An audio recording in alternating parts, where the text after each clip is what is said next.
Buenos días, tardes o noches a todos. Mi nombre es Sebastián Alexis Tumbajo Hernández y vengo a hablarles acerca del tema fuerzas en cables. Fuerzas en cables. Los cables metálicos son altamente utilizados en la mayoría de actividades industriales. Así los encontramos formando parte de los equipos para la manipulación y sujeción de cargas. Los cables metálicos son muy utilizados en la actualidad en las máquinas de construcción, en ascensores, en estructuras como puentes, entre otros por su gran capacidad portante y su flexibilidad. Para empezar a entender lo que es un cable, tenemos que diferenciar el cable del alambre.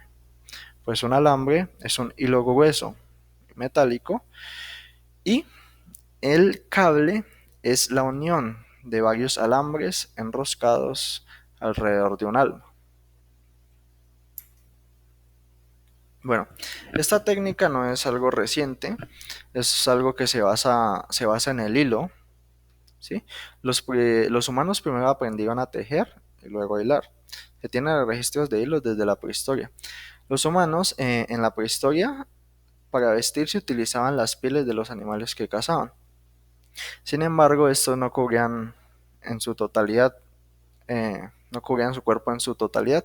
Entonces, los humanos de esa época empezaron a buscar maneras de cubrir todo su cuerpo, sus pies, sus manos, y pues así empezaron a hacer los hilos. Aprendieron a tejer y luego a hilar con fibras vegetales o tiras de piel de animal, luego la lana y después con la seda para hacer ya la ropa. Bueno, eh, un cable posee ciertas características que se deben tener en cuenta. Estas varían dependiendo de su diseño. La resistencia. La resistencia de un cable está dada por su grosor y la calidad del metal que esté compuesta. Mientras más grosor tenga y mientras mayor sea la calidad del metal, mayor resistencia adquirirá el cable. Flexibilidad. Eh, el cable, como es de acero, nosotros lo solemos eh, relacionar con una vara metálica, ¿sí? Algo que es grueso y sólido, que es difícil de mover. Sin embargo, en algunos trabajos se necesitan que este cable sea flexible. Para que un cable adquiera flexibilidad, se necesita que el diámetro de sus alambres sea delgado. Mientras el cable tenga mayor cantidad de alambres y estos sean más delgados, adquiere mayor flexibilidad. Resistencia a la abrasión. Se le denomina abrasión a la acción mecánica de rozamiento y desgaste que provoca la erosión de un material. Pues como muestra en la imagen de este muñequito, pues el cable en ciertos momentos, en ciertas situaciones, se ve, eh, digamos, desgastado en su parte externa, ¿sí? Para que un cable adquiera resistencia a la abrasión, se necesita que la capa externa del cable sea más gruesa. Entonces aquí vemos una diferencia entre los cables que son flexibles y los que son resistentes a la abrasión.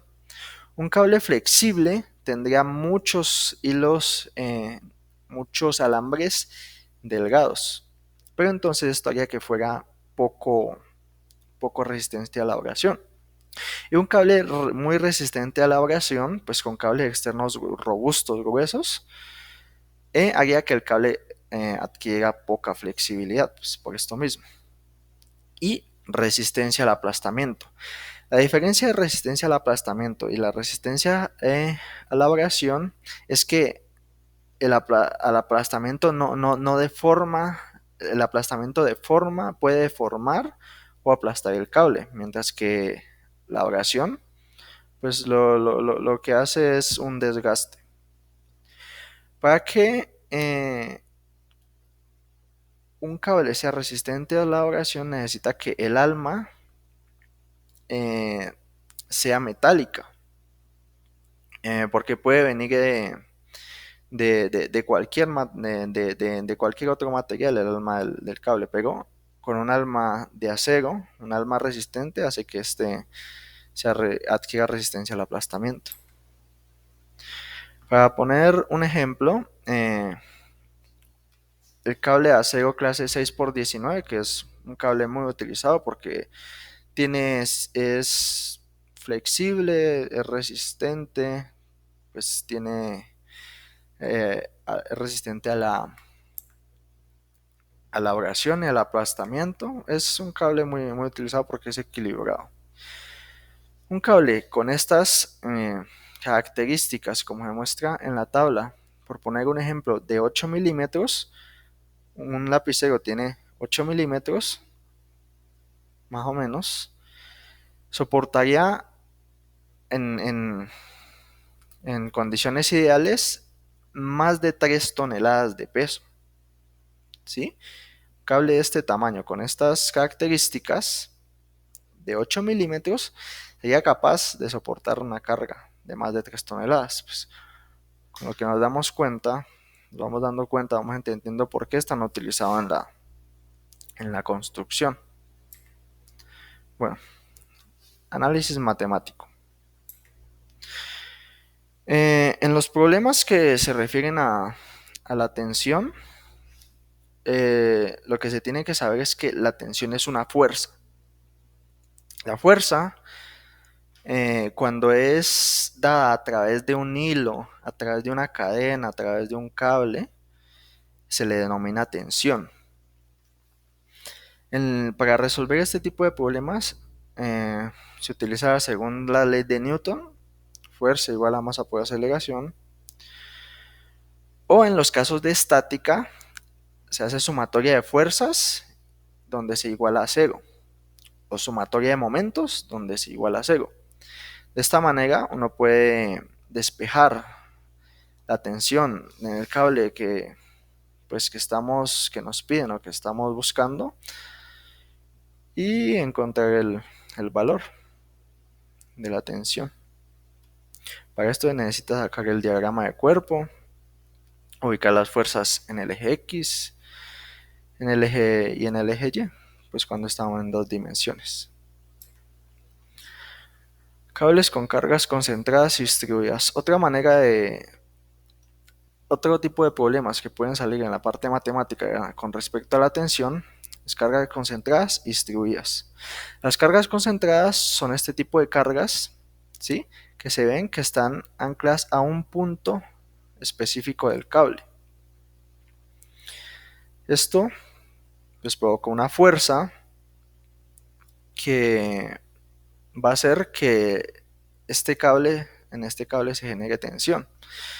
En estos problemas normalmente nos piden, digamos, la distancia vertical que hay entre, digamos, este punto C1, C2, C3,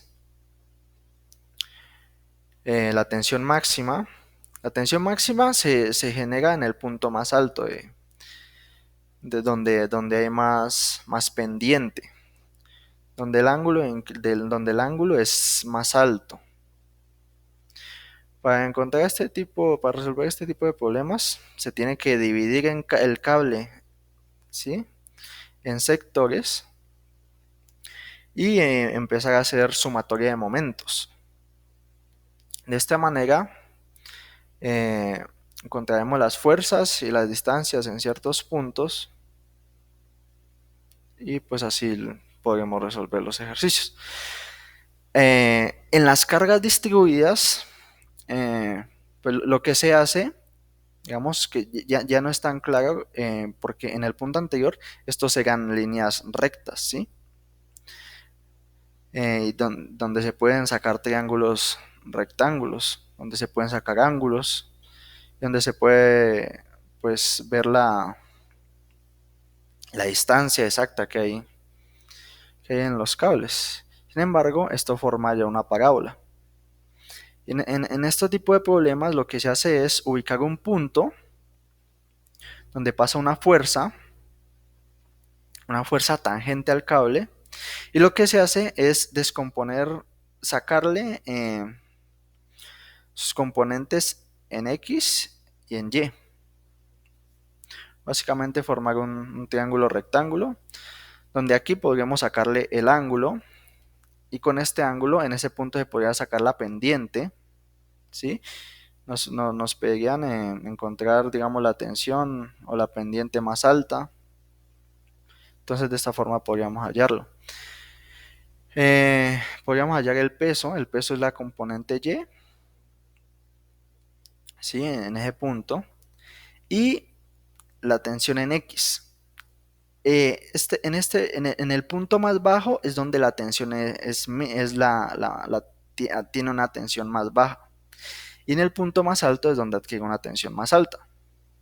Entonces, pues con esta fórmula podríamos encontrar haciendo este análisis podemos encontrar la tensión más baja y la tensión más alta. De aquí pues se sacan los teoremas. Con Pitágoras pues se despeja, se puede hallar la tensión en ese punto, con el ángulo para encontrar la pendiente, y pues en general pues estas tres componentes. Y por último vamos a hablar flecha y claro del cable. Cuando tenemos un cable de esta manera, donde los dos puntos de anclaje tienen la misma altura, se le denomina claro a la distancia que hay desde el punto A hasta B. No la del cable, ¿sí? Porque el cable está, digamos, está deformado, tiene cierta flexibilidad y pues puede formarse más o menos dependiendo de las cargas a las que esté sometido. Sin embargo, este valor pues es un buen punto de referencia porque este no cambia, esta es la distancia que hay entre los puntos. Y a esto, pues, en conclusión, a esta distancia se le denomina claro del cable, y hay la distancia que hay entre el punto más bajo de la cuerda y el claro del cable se le denomina flecha. Bueno, aquí está la bibliografía. Muchas gracias.